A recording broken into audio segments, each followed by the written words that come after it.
Hello, Mom and Dad, me world. So, we have had quantum internet for almost 2 years now, since September 2023, when it first got available to our neighborhood. And we were actually one of the first ones in our block, in our area, to sign up for it. But we've had it ever since. So, how's it actually been? Well, as far as like the speed goes, it has been really steady, really awesome. 940 megabytes per second on the download, but also 940 megabytes per second on the upload, which is just absolutely phenomenal, especially if you are working from home or if you run a small YouTube channel like we do. So uploading big YouTube videos or even small YouTube videos is absolutely not a problem and really convenient.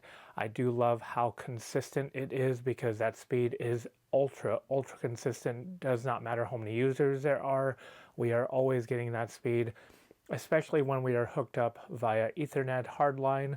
You know, as far as wireless goes, that matters a little bit up to the router, or a lot up to the router.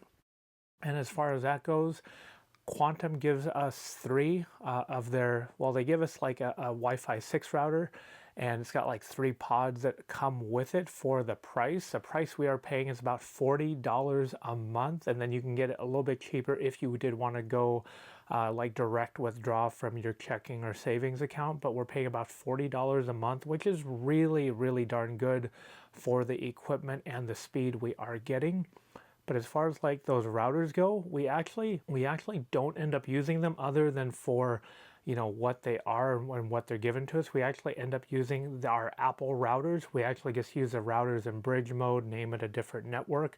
And the reason being is because if the internet does go down, and 99.9% of the time it's gone down, it's not to do with the actual service itself. It's got physically to do with something happening. So the one time or 2 times it has gone down is somebody unplugged our network from the main switch box where they actually hook it up, and they just accidentally unplugged it when they were installing other people. So that happened towards the beginning.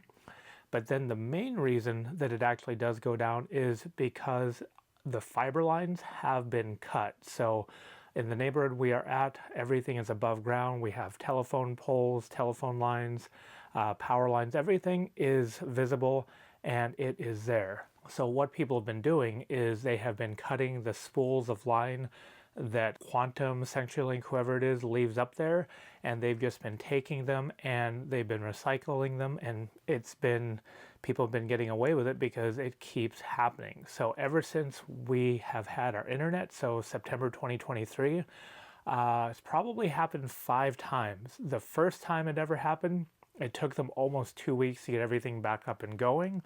But it just literally happened last week, and it took them approximately 4 days to get everything back up and going. And this includes them closing down the main road, and it involves somebody like getting in a truck, doing physical connections with their lines. And it's just overall very inconvenient. And I said it in the first video that we ever made when we first got it, like, hey, we're getting rid of our Comcast, because Comcast was wanting basically $120 something a month. We had to pay extra for the unlimited, and that was with no equipment, which is fine because we didn't really use our equipment. We had our own modem.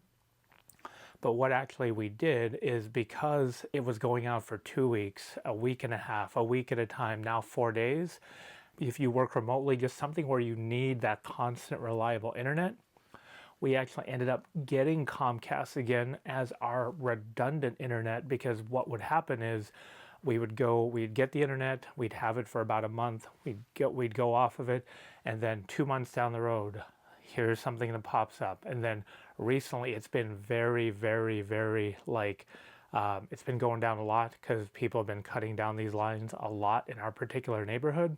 So we just actually ended up keeping it. So we are actually paying about the same cost because of a promo they're running, about the same cost we're paying with Comcast, but we're getting Comcast and Quantum. I dislike having to have both services, but that is exactly what we're having to do just because of the internet, and people have been cutting down the Quantum for their copper lines, which there's not a lot of copper in the lines, but again, people keep buying those copper lines because, well, they just keep doing it. So But for the most part, speed is a 10 out of 10, 940, 940.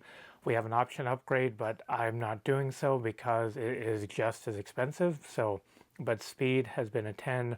Reliability, when it's not physically getting disconnected or cut, has also been a 10.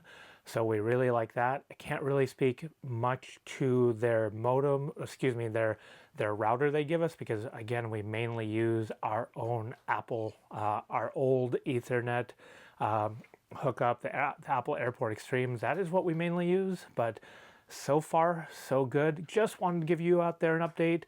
But if you do live in a safer neighborhood where maybe you've got underground lines, then you may not have to have redundant service like we do. So hopefully this video helped you out. If you are thinking about getting it, it's really, really good when it is available, when it does work. Like, share, comment, subscribe. It really helps out our channel. And until next time, thanks for watching. Bye for now.